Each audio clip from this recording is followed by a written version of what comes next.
ညဘက်ပင်လယ်ပြင်ထက်မှမျောပါနေတဲ့တစ်ဖောင်ပေါ်မှာအမျိုးသားတစ်ယောက်ဟာစီပိုင်းထဲကပင်လယ်ဓာတ်ပြအယိုးကောင်းကြီးကိုကြည့်ပြီးတက်ရှိတောင်မကြောက်တဲ့သူကအယိုးကောင်းလောက်တော့မကြောက်ဘူးလို့ပြောရင်းစီပိုင်းထဲကပင်လယ်ဓာတ်ပြအုပ်ထုပ်ကိုယူလိုက်ပါတယ်ထို့အခါစနစ်အကန့်ပေါ်လာပြီးတီချီတင်မောမှန်ပင်လယ်ဓာတ်ပြအုပ်ထုပ်ဖြစ်ကြောင်းဝစ်စင်ထားချိန်မှာတတင်မောလုံးစိတ်သက်ခွန်အားတိုးတက်စေကြောင်းပြသပေးပါတယ်သူကဒါဟာအစောပိုင်းကတွေ့ခဲ့တဲ့မြင်းမြောက်ဓာတ်ထက်တောင်အဆင့်မြင့်သေးတယ်လို့မှတ်ချက်ပေးရင်းပင်လယ်ဓာတ်ပြရဲတနက်ဟောင်းကိုမကောက်ယူမီစီပိုင်းထဲမှာတောက်ပနေတဲ့လက်စွပ်တကွင်းကိုသတိပြုမိသွားပါတယ်သူဟာတနက်ဟောင်းကိုစစ်ဆေးကြည့်ရာပြင်ဆင်ရန်နှင့်ကြီးစံလိုအပ်ကြောင်းသိလိုက်ရပြီးအယိုးကောင်းရဲ့လက်ချောင်းထက်ကစိမ့်ပြရောင်တောက်ပနေတဲ့ဝိညာဉ်အယိုးလက်စွပ်ကိုချွတ်ယူလိုက်ပါတယ်စနစ်ရဲ့ဖော်ပြချက်အရထိုလက်စွပ်ဟာဝိညာဉ်ပင်လယ်ဓာတ်ပြအမွေနှစ်ကိုနှိုးဆော်ပေးနိုင်ပြီးပစ္စည်းတိုးလောင်ရန်အခန်းပေါင်း1000ပါဝင်ကြောင်းသို့တော်တေဆုံးပါကအယိုးကောင်းအဖြစ်ပြောင်းလဲသွားမည်ဟုသောကျိန်စာပါဝင်ကြောင်းသိရပါတယ်အမျိုးသားကဒီလိုဒုက္ခများတဲ့ဂိမ်းထဲမှာဘယ်နှစ်ရက်တောင်အသက်ရှင်ရမလဲမသိတာမို့တေပြတီးနောက်ဖြစ်ပျက်မှာတွေကိုဂယုမဆိုင်တော့ပဲလက်စွပ်ကိုဝစ်စင်လိုက်ပါတယ်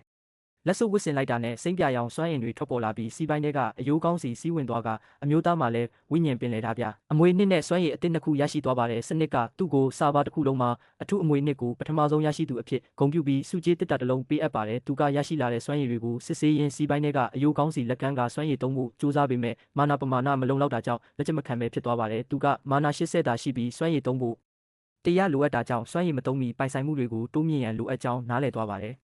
ထို့နောက်သူဟာတစ်ဖောင်ပေါ်ကစိမ့်ပြရောင်တောက်ပနေတဲ့ပင်လယ်ကျယ်တွေကိုလက်စွပ်စွမ်းအင်နဲ့ဆုပ်ယူလိုက်ရာစီပိုင်းတွေကပင်လယ်ဓာတ်ပြရဲ့မျက်လုံးဖုံးအဆောင်ရှင်ရရှိသွားပါတယ်ထိုမျက်လုံးဖုံးဟာကစားသမားချက်လက်တွေကိုဖတ်ရှုနိုင်ပြီးအဆင့်မြင့်လို့ရတယ်လို့ကိုပြောက်စွမ်းရည်လည်းပါဝင်တာကြောင့်သူကအလွန်သဘောကျသွားပါတယ်သူဟာရရှိထားတဲ့စုကြေးတစ်တာကိုဖွင့်လိုက်ရာမှန်ပြောင်းနေကအင်ဂျီခောက်ကလထိုင်နဲ့စေပလင်းတီးများစမ်းချင်းတီးများစွာထွက်ပေါ်လာပါတယ်သူဟာရရှိလာတဲ့အုံသီးကိုပျော်ရွှင်စွာတောက်သုံးရင်းခောက်ကလထိုင်ပေါ်မှာအနားယူကဒီစိန်ခေါ်မှုဂိမ်းကထင်တလောက်မခတ်ပါဘူးလို့စိတ်ထဲကတွေးပြီးတက်တောင့်တက်တာမိနားနေခဲ့ပါတယ်တိုးတော့ခဏအကြာမှာတစ်ဖောင်နာပင်လယ်ရေထဲမှာရေလိုင်းများပောက်ကွဲထွက်လာပြီးအောက်ခြေမှာရေနဂါးသို့မဟုတ်ပင်လယ်တရဝစမ်းကြီးတစ်ကောင်ရဲ့ညီရဲနေတဲ့မျက်လုံးကြီးနှလုံးထွက်ပေါ်လာတာကိုတွေးလိုက်ရချိန်မှာတော့အမျိုးသားဟာထိတ်လန့်တုန်လှုပ်သွားရပါတော့တယ်ညမဲမောင်နေတဲ့သမုတ်တရာပြင်ထက်ကတစ်ဖောင်အိုလေးပေါ်မှာကောင်လေးတစ်ယောက်ဒူးထောက်လျက်ရောက်ရှိနေခဲ့ပါတယ်သူကသမုတ်တရာရေပြင်ကိုငေးကြည့်ရင်းကာကွယ်ရေးစနစ်ကြောင့်သာသူ့ကိုမတိုက်ခိုက်နိုင်တာဖြစ်ကြောင်းဒီစနစ်ကင်းမဲ့သွားရင်တော့ဒီလိုတစ်ဖောင်ဆုပ်လေးနဲ့ဘလို့မှတားဆီးနိုင်မှာမဟုတ်ဘူးလို့စိတ်ထဲကနေရေရွတ်နေခဲ့တာပါအဲ့ဒီနောက်ဖောင်ပေါ်မှာကြံခဲ့တဲ့အပြာရောင်ပဟေလီတီလေးကိုကောက်ယူကြည့်လိုက်ပြီးအပြာရောင်မို့လို့စားခြင်းစိတ်တောင်မရှိဘူးလို့မြီတွန်းတိုလှုပ်လိုက်ပါသေးတယ်ဒါပေမဲ့လည်းတခိုက်စားကြည့်လိုက်တဲ့အခါမှာတော့စတော်ဘယ်ရီရတာဖြစ်နေတာကြောင့်တော်သေးတာပေါ့ဆိုပြီးစားလိုက်ပါတယ်အဲ့ဒီအချိန်မှာပဲပဟေလီတီကိုစားသုံးလိုက်တဲ့အတွက်မော်နာစွမ်းအား90တိုးသွားကြောင်းစနစ်ကအတိပေးလာခဲ့ပါတယ်ဒီစွမ်းအားပမာဏဟာအရင်ကနိုးထစနစ်ကိုအသုံးပြုဖို့လိုအပ်နေတဲ့ပမာဏဖြစ်ပြီးခုတော့စွမ်းအားပြည့်သွားပြီဖြစ်ပေမဲ့လည်းဖောင်ဆုပ်ပေါ်မှာပဲရှိနေသေးတာကြောင့်အစားအစာနဲ့အဆင့်မြင့်တင်ဖို့ပစ္စည်းတွေကိုအရင်ရှာဖွေပြီးမှနိုးထစနစ်ကိုအသုံးပြုဖို့ဆုံးဖြတ်လိုက်ပါတယ်သူကစနစ်ရဲ့အများသုံး channel ကိုဖွင့်ကြည့်လိုက်တဲ့အခါတခြားသူတွေဟာမိခက်ကြောက်မီလင်းဖို့နဲ့ရေချိုစတာတွေကိုပစ္စည်းမျိုးစုံနဲ့လဲလှယ်ဖို့စူးစမ်းနေကြတာကိုတွေ့လိုက်ရပါတယ်သူ့မှာတော့တခြားသူတွေအမိုက်လိုလွှင့်ပစ်ထားတဲ့အလင်းထွက်ပင်လယ်ကျယ်ပေါင်း30မကစုဆောင်းထားပြီးသားပါ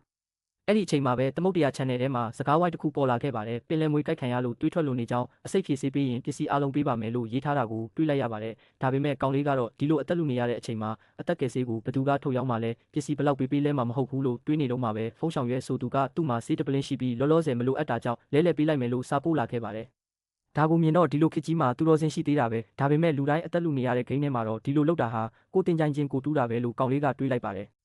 ်အဲ့ဒီနောက်ဆေးရသွားတဲ့သူက channel မှာကျေးဇူးတင်ကြောင်းပြောပြီးတစ်သားတုံးတောင်ပြန်မပေးခဲ့တာကြောင့်အစိတ်ဖြည့်ဆေးပေးလိုက်တဲ့မိန်းကလေးဟာသူများကိုကူညီမိတာကိုနောင်တရပြီးအချင်းချင်းခေါင်းပုံဖြတ်နေကြသူတွေကိုစိတ်ပြတ်သွားခဲ့ပါတယ်။ဒါကိုစောင့်ကြည့်နေတဲ့ကောင်လေးကတော့ပင်လယ်ကျယ်တွေကိုအစားအစာ900 gram သို့မဟုတ်ရေချို900 ml နဲ့လဲလှယ်နိုင်ကြောင်းအယောင်ဆုံးရှိပြီးအမြန်ဆုံးလဲလှယ်နိုင်ကြောင်းစတင်လိုက်ပါတယ်။မိန်းကလေးကလည်းအစိတ်ဖြည့်ဆေးဟာကောက်ရတာပါဆိုပြီးစကားလမ်းကြောင်းလွှဲလိုက်ရပါတယ်မဟုတ်ရင်သူကိုယ်တိုင်ဖော်ဆက်ထားတာကိုသိသွားကြရင်ဒုက္ခရောက်နိုင်လို့ပါ။